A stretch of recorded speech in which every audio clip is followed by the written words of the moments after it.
we've noticed something over the years, something that breaks our hearts and that we think breaks the heart of God too. It's no longer the norm that individuals or families have had a positive experience with church or any experience at all.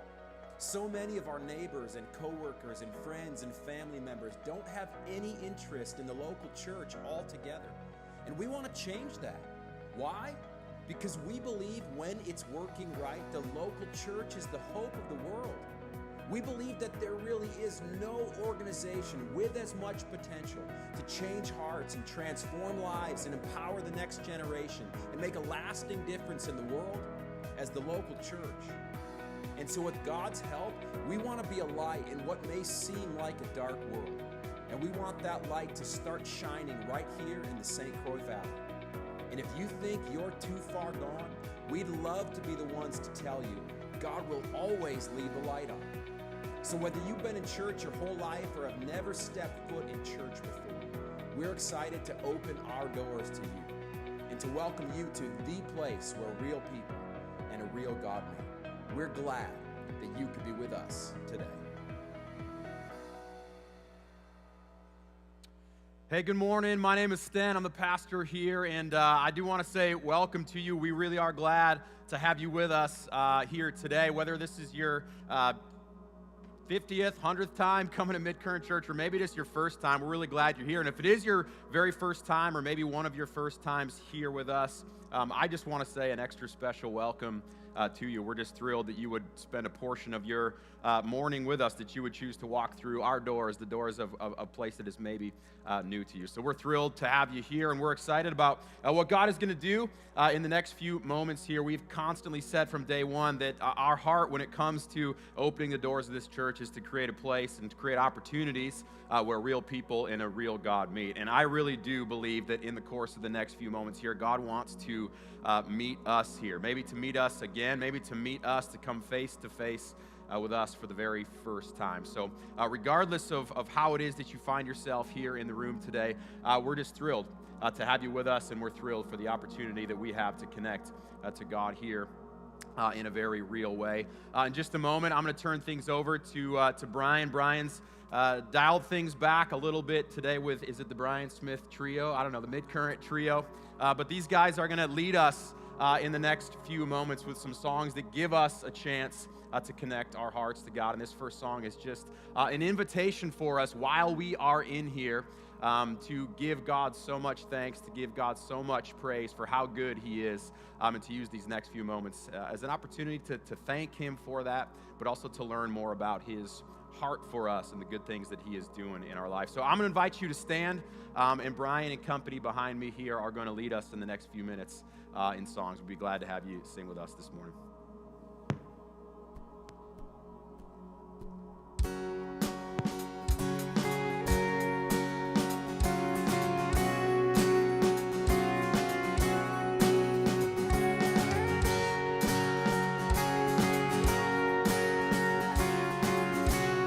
Worship the God. We worship the God who was. We worship the God who is. We worship the God who evermore will be. He opened prison doors. He parted the raging sea. My God, He holds the victory. There's joy in the house of the Lord. There's joy in the house of the Lord today. And we won't be quiet. We shout out Your praise. Joy in the house of the Lord. Our God is surely in this place. And we won't be quiet. We shout out Your praise.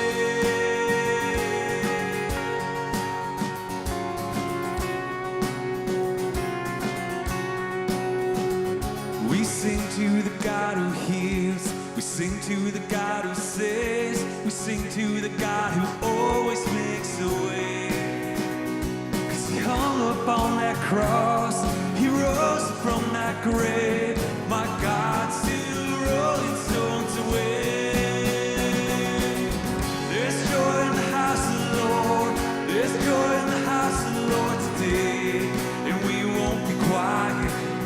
We shout out Your name. There's joy in the house of the Lord. Our God is surely in this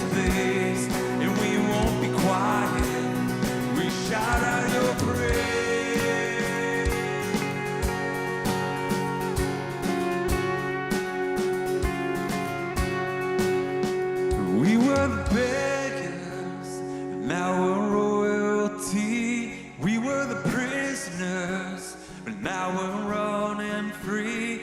We are forgiven, accepted, redeemed by His grace. Let the house of the Lord sing praise. We were the beggars, now we're royalty. We were the prisoners, now we're running free. We are accepted, redeemed by His grace. Let the house of the Lord sing praise. There's joy in the house of the Lord. There's joy in the house of the Lord today, and we won't be quiet. We shout out your praise. There's joy in the house of the Lord. Our God is surely in this place, and we won't be quiet. We shout out your praise. There's joy in the house of the Lord. There's joy in the house of the Lord today, and we won't be quiet. We shout out your praise. There's joy in the house of the Lord. Our God is surely in this place, and we won't be quiet. Oh, we were the beggars, now we're royalty. We were the prisoners, now we're running free. We are forgiven, accepted, redeemed by His grace. Let the house of the Lord sing praise. We were the beggars, now we're royalty. We were the prisoners, now we're running free. We are forgiven, accepted, redeemed by His grace. Let the house of the Lord sing praise.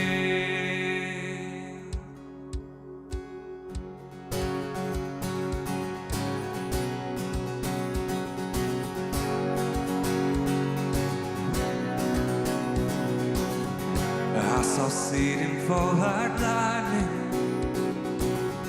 I saw darkness run for cover. But the miracle that I just can't get over, my name is registered in heaven. I believe in signs and wonders, and I have resurrection power. See the miracle that I just can't get over, my name is registered in heaven. Oh, my praise belongs to you forever. This is my testimony from death to life. 'Cause grace rewrote my story, I'll testify. By Jesus Christ the righteous, I'm justified. This is my testimony, this is my testimony.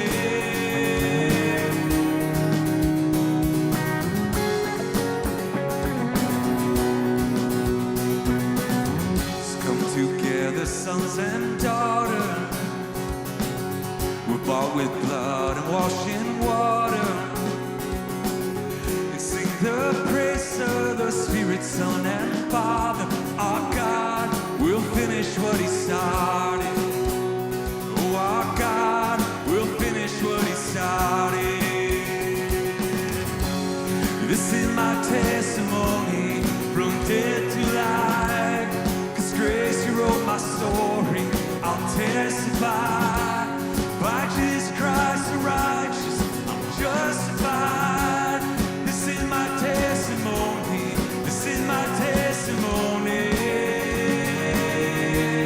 This is my testimony.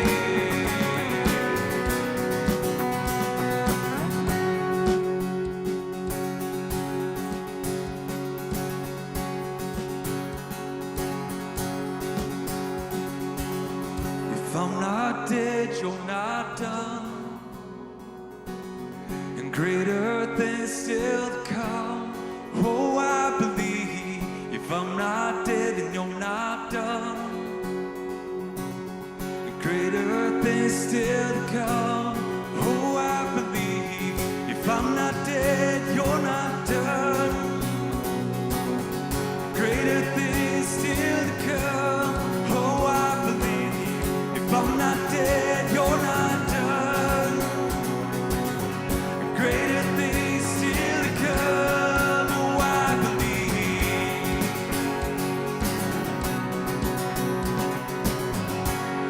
This is my testimony from death to life. 'Cause grace, you wrote my story. I'll testify. By Jesus Christ the righteous, I'm justified. This is my testimony. Oh, I'm alive.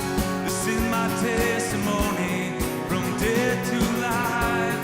'Cause grace, you wrote my story. I'll testify. By Jesus Christ the righteous, I'm justified. This is my testimony. This is my testimony. This is my testimony.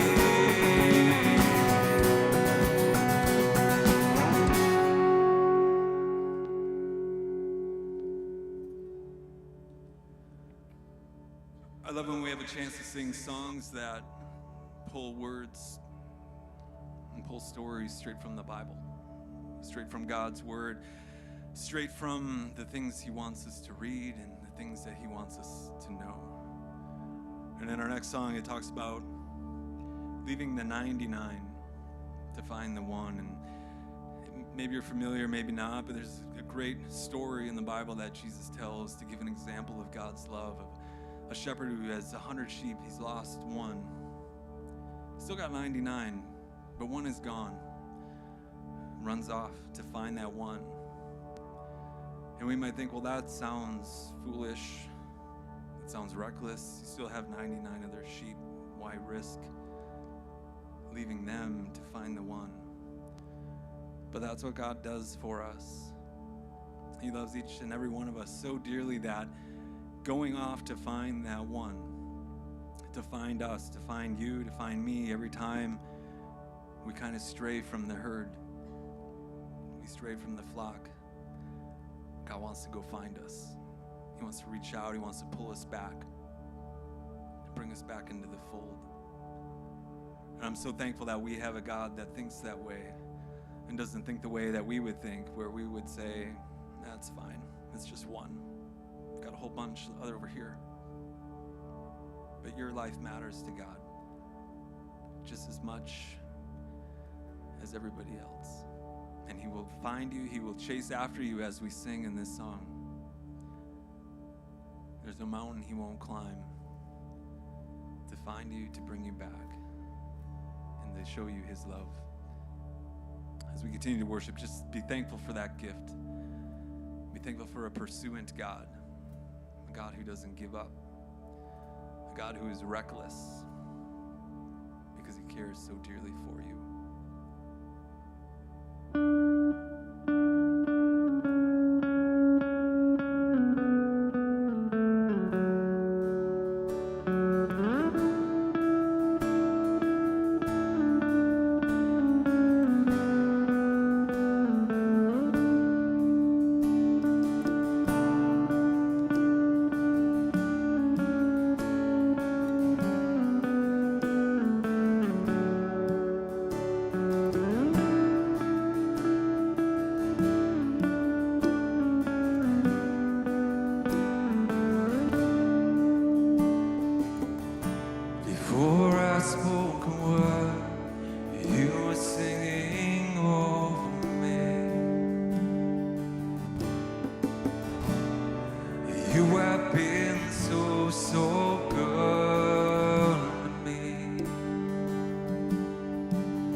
Love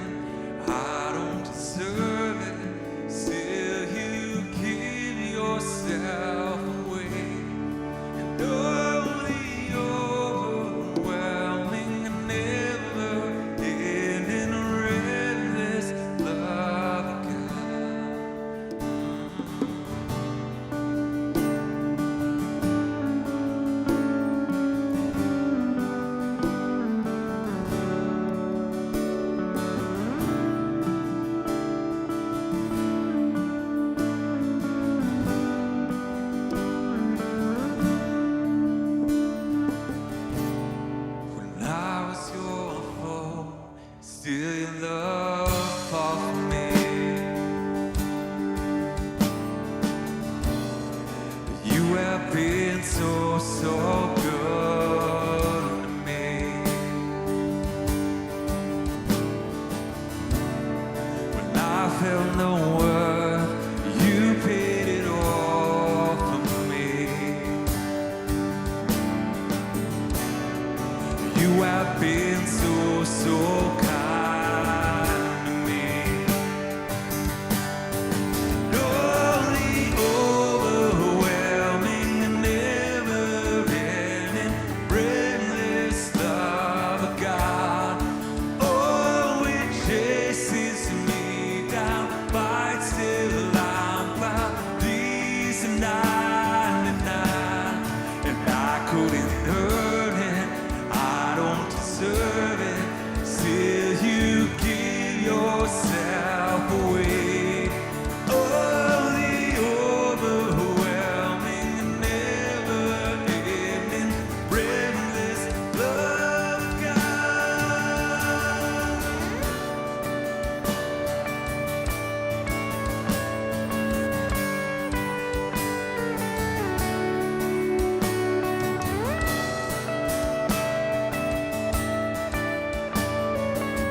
There's no shadow you won't light up, mountain you won't climb up, coming after me. There's no wall you won't kick down, lie you won't tear down, coming after me.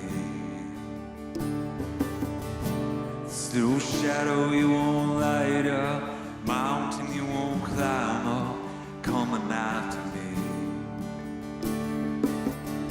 There's no wall you won't kick down, lie you won't tear down, coming after me.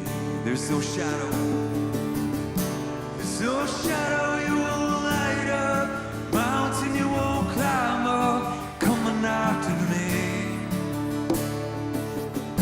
There's no wall you won't kick down, lie you won't tear down, coming after me. There's no shadow you won't light up, mountain you won't climb up, coming after me. There's no wall you won't kick down, lie you won't tear down, coming after me. Oh, the overwhelming, never-ending, breathless love of God. Oh, it chases me down, fights till I'm found, leaves the 99. I couldn't earn it, I don't deserve it, still you give yourself away. Oh, the overwhelming, never-ending, reckless love of God.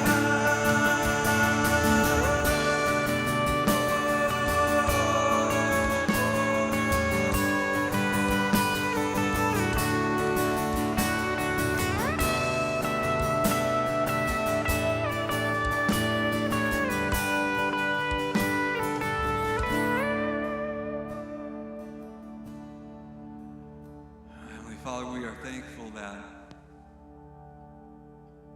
the love for you, your children, God, is unending. That the love you have for us, God, will not waver and cannot be swayed. And God, no matter how far off we may find ourselves from you, we are thankful that you always want to find us. You want us to come back. And we're grateful for open arms, Lord. God, that we can always turn and come back to you. God, we thank you for that gift. We thank you for that ability to even say these words to you today. And we recognize that it's only through the power of Jesus that we can stand before you today. Lord, it's in his name we pray all these things. It's his name that we lift high above all else. In the name of Jesus, our Savior. Amen. Let's be seated.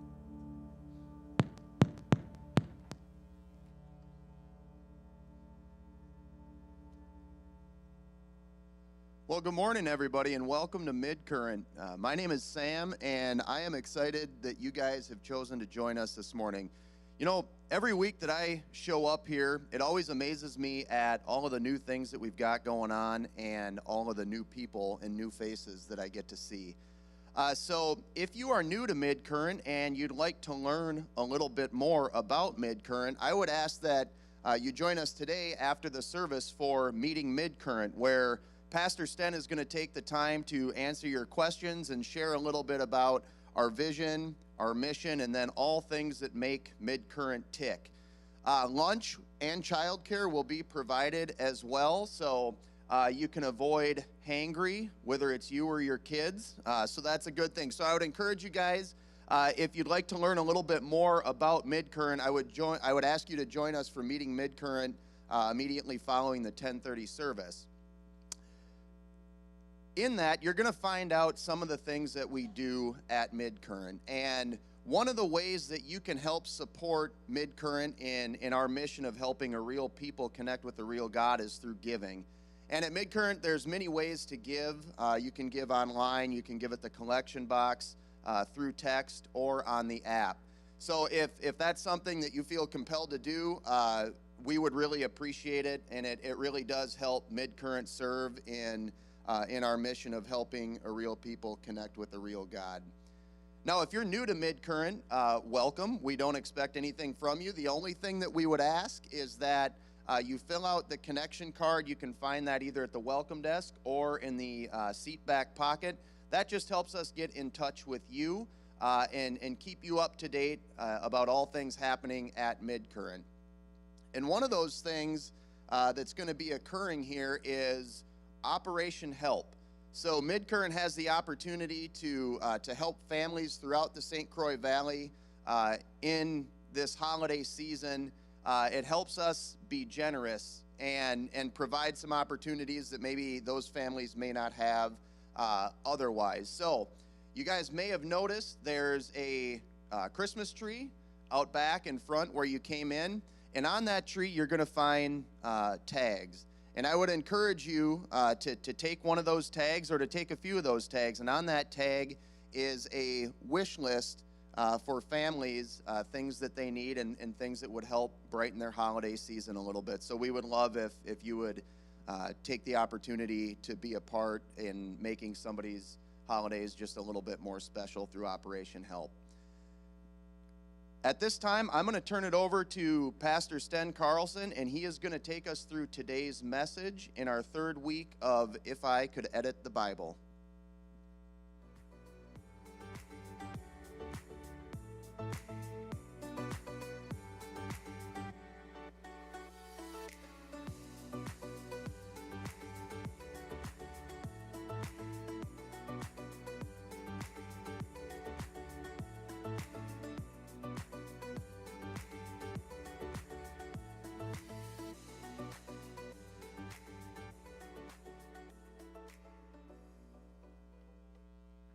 This past fall, my middle son, Oli's in first grade. He played in his first ever season of flag football. And the little dude was in heaven the whole time. He's high-fiving and chest bumping his teammates. He's dancing constantly at the line of scrimmage. He's doing the gritty in the end zone, right? You see it on the TV. He's just loving every single second of it. He loves football. He'll watch any game on TV. He always has a football in his hand. He's constantly running through the kitchen, throwing passes to himself, or he's spinning the ball up and in the air and catching it again. And not only does he really love football, but as we discovered in his first season of flag football, dude's actually like pretty good. I mean, I know I'm a little bit biased. I'm his dad. Every dad thinks their kid's like the best on the team, but the dude has some game, right? Even had a coach in the first grade league trying to recruit him onto his team next year, okay? We didn't know how this whole thing was going to go. This is the first sport we ever signed him up for. But he was like surprisingly pretty good. And if you ask him what he wants to be when he grows up, he'll say he wants to be an NFL football player.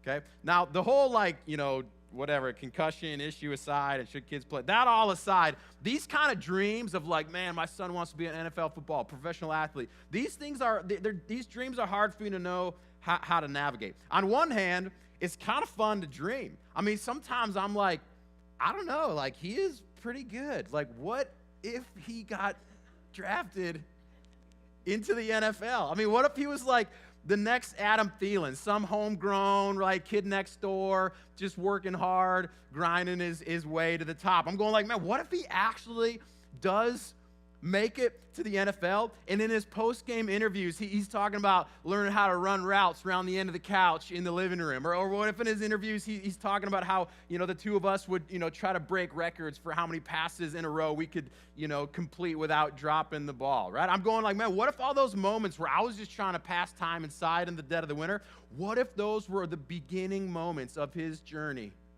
to the NFL? And then on the other hand, reality sets in.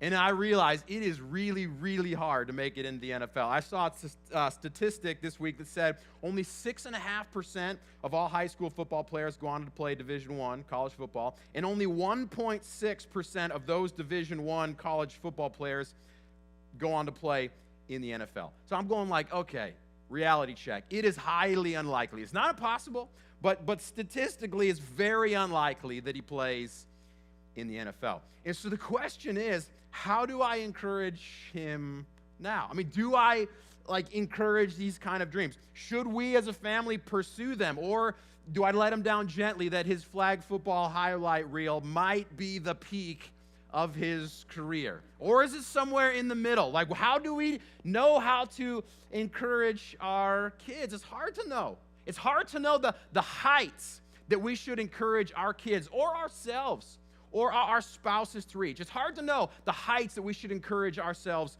to reach, right? Can we really become professional athletes, or can we, become famous actors and actresses, or, some rock star? Can we become the president of the United States? How high do we encourage our kids or ourselves or our friends or our spouses to reach? Now, I'm not suggesting that we don't have goals and dreams and that we don't encourage our kids to pursue theirs. I'm not saying that. That's not exactly what I want to talk about today. But what I do want to put under the microscope today is the motivation that we use as Jesus followers. What I do want to do is to put under the microscope today the motivation that we use as Jesus followers to encourage people to pursue their dreams. I mean, do you ever think about this? Okay, most people, I'm sure you've heard it, you probably said it, most people throw around phrases all the time, and rightly so. I'm not saying we shouldn't be encouraging people. Most people throw around phrases like, reach for the stars, right? Never stop dreaming. And Jesus followers, right, that's most people. We throw these phrases around all the time. Jesus followers, they can do one better. We have the Bible to provide us with direction and hope and encouragement for the big dreams we dream and for the big mountains we have to climb. And so Christians, right, you and I, we don't have to just settle for catchy kind of phrases about reaching for the stars. We can turn to the Bible. And oftentimes we turn to one verse in particular that seems to provide the motivation that we need, that anyone needs in any situation in which they need a big boost. There's one verse that we love to talk about as Jesus followers that gives us the motivation to reach for the stars. What verse am I referring to? I'll give you the reference here. It's Philippians chapter 4, verse 13. Some of you might know it, as I just mentioned. I'll show it to you in a second here. But Paul, he's one of the first church leaders ever. He's writing in this letter, the book of Philippians, he's writing to some of the first ever Jesus followers in the city of Philippi. And here's what he writes to them, that Christians, that Jesus followers love to repeat in order to pump themselves up. He writes this, For I can do all things through Christ, through him who gives me strength. You ever heard this before? Quick show of hands, you heard this verse before? There's some hands going up. You ever said this before? I can do all things through Christ who gives me strength. Christian athletes use this verse as motivation before the big game, right? Students use this as motivation while they study for the big test. Job seekers use it as motivation that they can land the job of their dreams, right? Anyone climbing an uphill battle holds on to these words as their promise of success. I can do all things through Christ who gives me strength. It's the go-to Bible verse for Christians who need to pump themselves up. But if I could edit the Bible, which I can't, but if I could edit the Bible, I would probably start right here with this verse. If I could edit the Bible. Now, that might seem like a bit of an odd suggestion for a preacher to make, editing the Bible, so let me quickly explain. We're in the third week, as you heard Sam say, we're in the third week of a series called If I Could Edit the Bible. And the point of the series is not for me to change the truth that's written for us or to make the Bible say something different. The point of the series is to recognize that thousands of years later, there might just be some things that were said or that were written that are still absolutely true, but could use a new explanation or a fuller explanation as to their significance or as to their application in our life today. So in the course of this series, I want to try, and I have been trying, to provide a fresh perspective on timeless truth in hopes that your faith and that my faith might be encouraged, or that we might get a little better grip on just what it is that God is wanting most from us. And when it comes to Paul's most famous advice for us, for Jesus followers, when it comes to Paul's advice to us in the book of Philippians, it's actually, when it comes to this advice, it's actually not, here's what I want to say to you today, I want to help you understand, it's actually not some kind of biblical win one for the Gipper kind of, pep talk. I hate to be the bearer of bad news, but this is not the Jesus followers' victory cry, or it's not the Jesus followers' guarantee for success in whatever we commit ourselves to. I can do all things through Christ who gives strength. It's actually not a guarantee for success in whatever we are stepping out into. It's become that kind of thing because too many people pluck that one single verse out of the Bible and out of the context in which it was written in, and taken out of context just as one single verse with nothing else around it. Then yes, it seems as if this first ever church leader, Paul, it seems as if he's telling us that there's nothing we can't do as long as Jesus is in our corner. And as awesome as that sounds, as much as I would love to believe that is true every single time, it's just not necessarily true. At least it's not what Paul is trying to teach us with these words that he writes. And so if we are going to understand this verse fully in a way that it was meant to encourage us, then we have to place it back into context. And we have to examine the context of the entire section of the letter that Paul is writing. So we need to rewind a few verses. We need to get a little bit of a running start and lead up to this most famous verse 13. We need to see what Paul was talking about specifically, what was happening specifically, what he was actually experiencing at the time he wrote this, right? We have to see in what context did he make this statement that we all love so much. So we need to back up, and we're going to back up to verse 10, and I'll start reading there. Paul writes to the Jesus followers in Philippi saying this. He says, I rejoiced greatly in the Lord that you last renewed your concern for me. What is he saying exactly? Here's what he's saying. In the past, this group of Jesus followers in Philippi, they had sent support. They had sent financial support to help Paul in his mission to spread the good news of Jesus. And so he is essentially saying, thank you. Thank you for your support and your concern for me and for the work I was doing. He said, hey, that really meant a lot to me. That was helpful and that was encouraging to the mission that I was on. But look at what he says next. He says, I'm not saying this. I'm not saying thank you. I'm not saying thank you for renewing your concern for me. I'm not saying this because I am in need.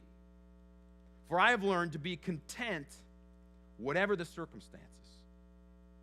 Verse 12, he says, I know what it is to be in need, and I know what it is to have plenty. I have learned the secret of being content in any and every situation, whether well-fed or hungry, whether living in plenty or living in want. Okay? So Paul is telling the church in Philippi that he has learned how to be content regardless of his circumstances, whether he's hungry or whether he's well-fed, he's good, right? Whether he has everything or whether he has nothing, he's saying, I'm good. Whether life is good or whether life is not so good, he's saying, I'm good. And interestingly enough, life is not so good for him at the moment. He's actually writing this very letter, these very words from prison. He's in jail, right? The message of Jesus was so, controversial at the time that his mission to spread the good news of Jesus actually landed him in prison. And that's where he's writing. And still he's saying, it's all good. He's saying, I'm not worried. I'm not freaking out. My life isn't over. I'm not having a midlife crisis. He said, I've learned that all of this outside stuff, it doesn't matter. I've learned the secret, he says, of being content no matter which way the cookie crumbles. How is this possible? How could he be that steady? How could he be that secure? What is this secret that he has learned? Because I sure would like to know. Well, the secret to being content in any situation, the secret is what he writes in verse 13 that we love to read, that he's good because he can do all things, as we like to say, through Christ who gives him strength. That's where this verse comes from.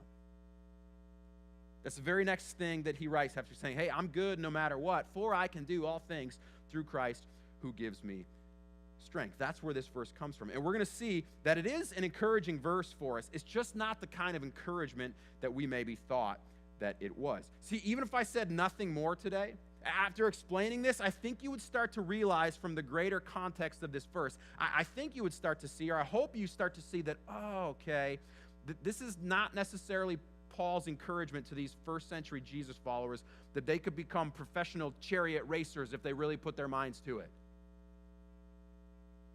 He's sending a different kind of message, a message about being content, not based on circumstances, but rather based on a person, the person of Jesus. In this context, I think it starts to become clear, or that at least it would be a little more accurate or more helpful to the reader if this was translated a little differently. If this was translated as Paul saying that he can do all of this, not just do all things, but that he can do all of this, which some translations will add, and that's very helpful. But I think it's clear that he's saying that he can do all of these things specifically that he just listed off, the highs and the lows, being well-fed or being hungry, having plenty or being in want, or being free or being in prison, the good, the bad, and the ugly. He's saying, I can do all of that stuff, those things, those ups, those downs, through Christ who give me strength. That because of Jesus, he's saying, I'm going to be all right no matter what comes my way. Okay, I think where things get off here is in the way that we understand, the way we translated this idea of doing all things. The word translated, if you go back and dig a little deeper, the word translated as do all things and I can do all things, it's the Greek word ischeuo, which actually isn't suggesting anything about special abilities that we have to accomplish great success in life. It has no predictive future forecasting to it. It's a word that does mean to have power, to have strength in the moment. More specifically, one definition makes it clear that it means to have essentially strength to overcome. See, what the greater context, not just one single verse, what the greater context reveals to us is that Paul is really saying, I have the strength to overcome all of these things that I just wrote about. Okay? It's not just a vague, blank check promise that we can do anything we put our minds to. No, it's not the biblical foundation for why it is or how it is we teach our kids that they can be anything they want to be. No, he's saying, I have the strength to overcome these things that I just told you all about. Now, this is not to say that we shouldn't dream big. I'm not saying that. I'm not saying, hey, the future's pretty grim, folks. I'm not saying that. I'm not saying that we shouldn't dream big or that we shouldn't teach our kids to reach for the stars. But what I am saying is that this one verse that we love so much, it's not necessarily the motivation for it. This verse is not it's not a war cry to go and conquer. It's not motivation to achieve success professionally or academically or athletically. It's not written to challenge the strong to become even stronger. Rather, it's written to encourage the weak and to encourage those that find themselves in difficult circumstances. And isn't that where we live so much of our life today? Through disappointment and difficulty and discouragement, right? Paul writes these words in the middle of some of the most difficult circumstances in his life, and yet he's saying, hey, I have the strength to overcome it because of the strength that I receive from Jesus. Not the strength that I receive from the most picture-perfect circumstances or the most pain-free existence in life. It's not this, the strength that I receive from being well-fed or having plenty or having everything that I ever needed. It's not the strength that I receive from freedom and being on the other side of these prison bars, but the strength that I have and that I receive from Jesus. I think his point is that man, circumstances change, but Jesus never does. His love for us never does. His grace for us never does change. So, if I could, which I can't, but if I could edit the Bible, I wouldn't go around saying I can do all things through Christ who gives me strength. That sounds nice. I mean, that sounds like a good Christian quote for us to post on Facebook, right? I can do all things through Christ who gives me strength. It sounds good, but it's not necessarily all that accurate. What I wish I could say, what I wish that we would say more often, is that I can endure all things through Christ who gives me strength.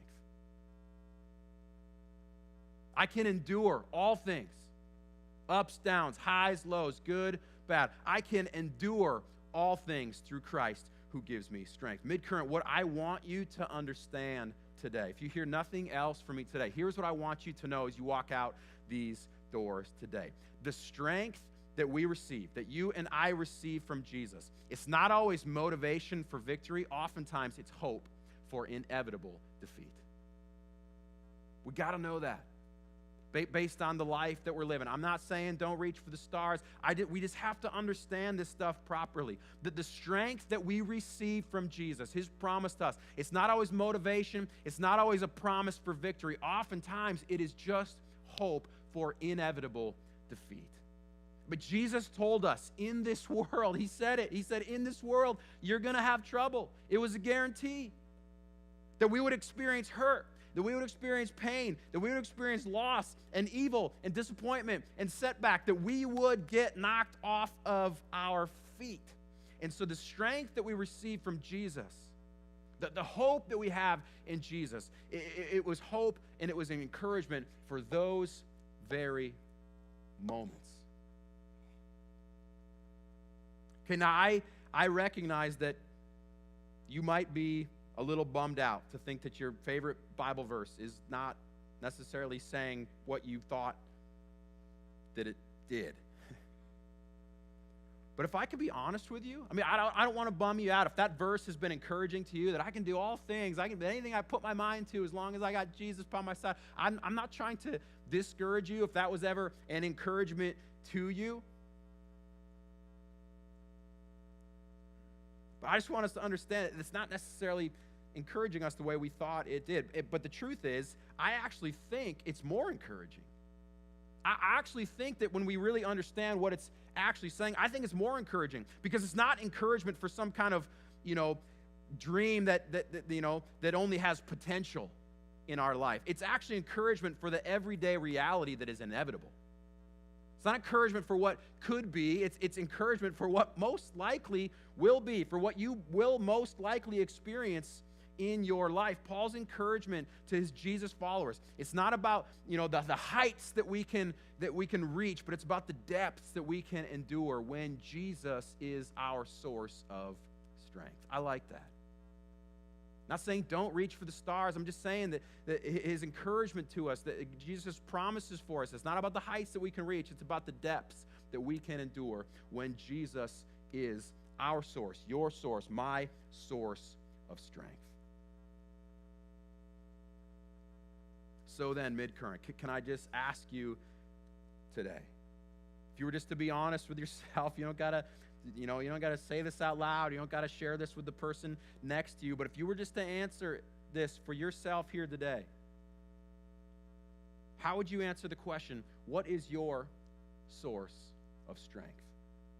Or better yet, and I'm not saying you have to do this, you're more than welcome to try, but if you can't think of that answer necessarily yourself, think of it this way. If you were to ask the 5 people closest to you, if you were to ask the 5 people closest in your life, where would they say it is that you draw your strength? Where do they see that it is that you draw your strength to face the challenges of the day? Where would it be that they say you draw your motivation or your security or your confidence for the lower moments in your life? Where's your source of strength? See, I think that so many of us today, and this 100% includes me all the way, so many of us today, we draw strength and we draw confidence and we draw security and we draw identity, value from things that simply do not last, from things that just simply are not guaranteed. We can't bank on them. We can't count on them to come through for us when we need it most. Too often, our confidence, it comes from our age or our youth or our beauty or our athleticism or our reputation or our family's reputation or our kids' reputation or our bank account or our careers or our most recent successes. And I'm not saying that there's anything wrong with any of that. What I am saying is that none of that is guaranteed to last for any period of time. Because here's the bad news, and I don't want to be a downer here, but here's the reality. There is going to be a day when that stuff is gone. It doesn't matter how much you pray or how much you believe or how much you quote the Bible, right? Life is still going to happen. You're still going to lose the big game. You're still going to lose the job or maybe not get the job. You might still flunk the test, right? You're going to get older and you're going to get slower and you're going to get uglier, right? You're not going to always have the money. Life is going to happen.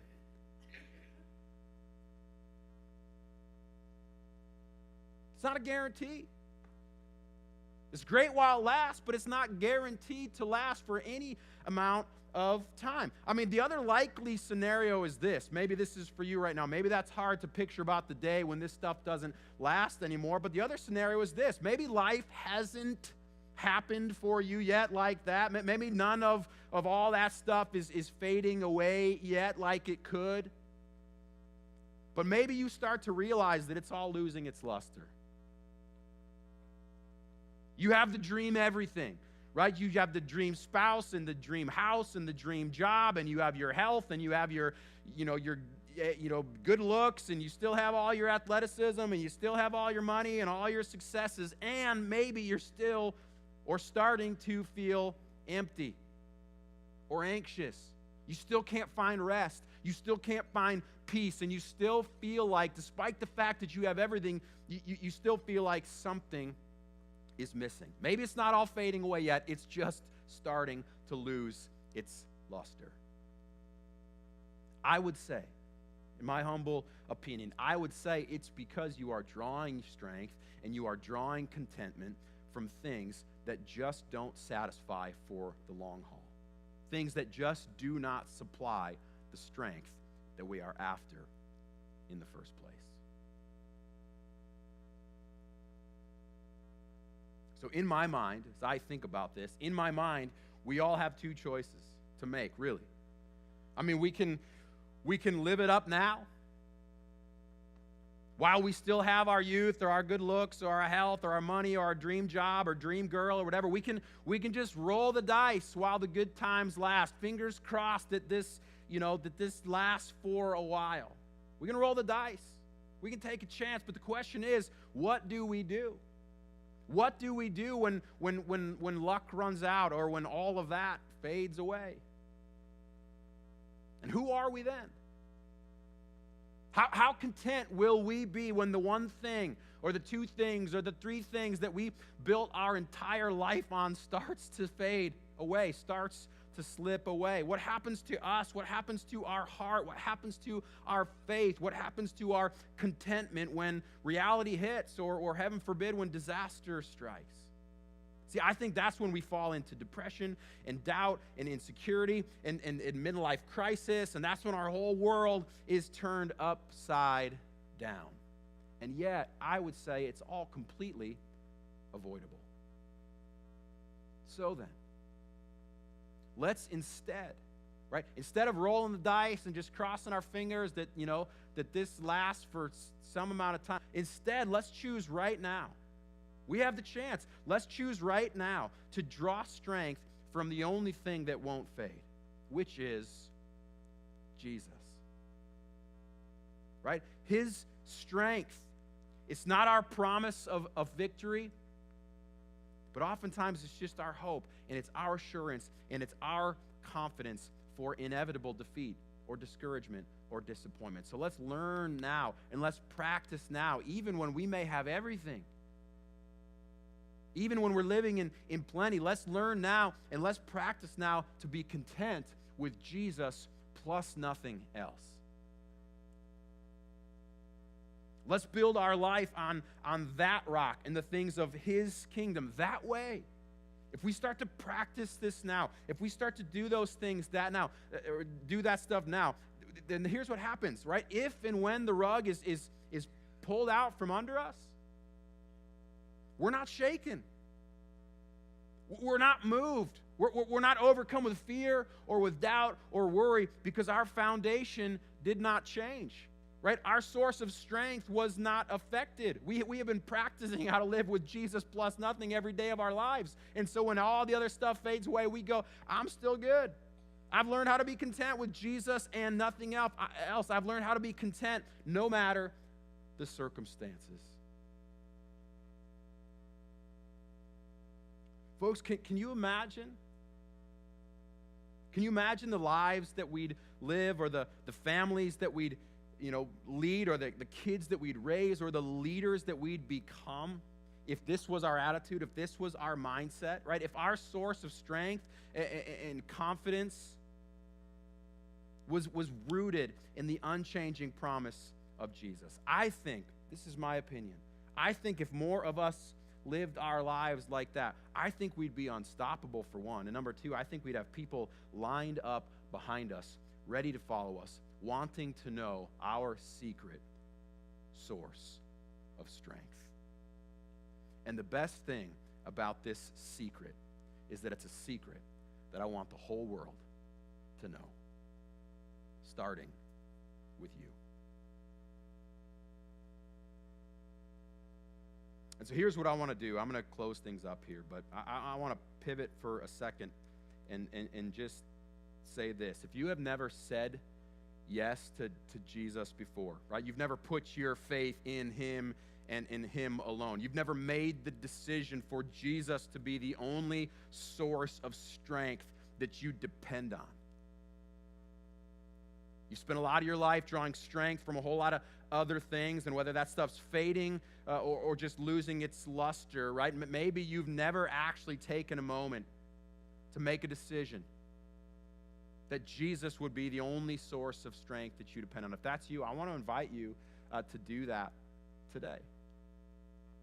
To raise your hand, to say yes to Jesus, to Him being the secret source of strength in your life above all else. And so here's what I'm going to do. I'm going to close with a word of prayer. And if this is you, if this is a decision that you need to make, then I want to invite you, just you don't have to do this out loud. This is just between you and God. I want to invite you to pray the prayer that I'm going to lead us in right now. And in a moment, I'll close us all with a word of prayer. But if you'll close your eyes with me, and if this is you, I'd invite you to pray this prayer with me. God, I have gone on too long putting my hope in things that do not last. I have gone on too long drawing strength and confidence from things that simply do not provide it.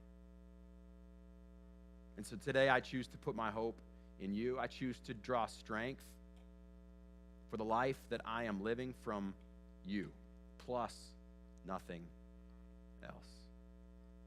So would you encourage me today, God? Would you give me strength for the journey ahead?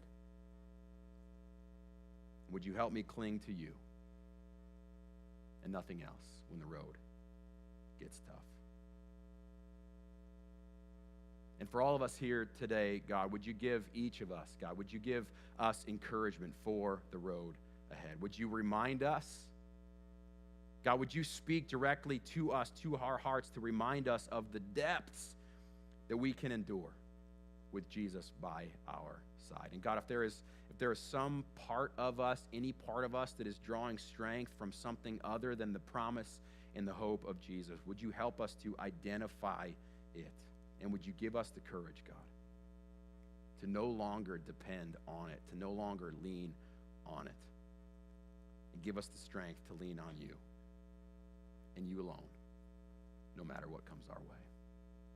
And we pray these things in your name. Amen. Hey, thanks so much for being here today. Before you go, I just want to say, if that's you, if you are at a place where you're saying yes to Jesus for the first time, we'd love to know. I'd love to have you come find me at the front here after the service to let me know. Or one of the easiest things you can do is just send a 3-word email. You can just say, I said yes, to yes@midcurrentchurch.org. If this is a decision that you are making to put your hope and to put your trust and to put your faith in Jesus plus nothing else, we want to come alongside you and cheer for you and champion you and be a support to you in any way we can. So we would love to have that inbox, yes@midcurrentchurch.org, fill up in the coming days. Other than that, we hope you have a great rest of the week. Grab a tag for our Operation Help Christmas campaign, and we hope to see you right back here next week for the 4th week in our series, If I Could Edit the Bible. We'll see you then. Have a great week.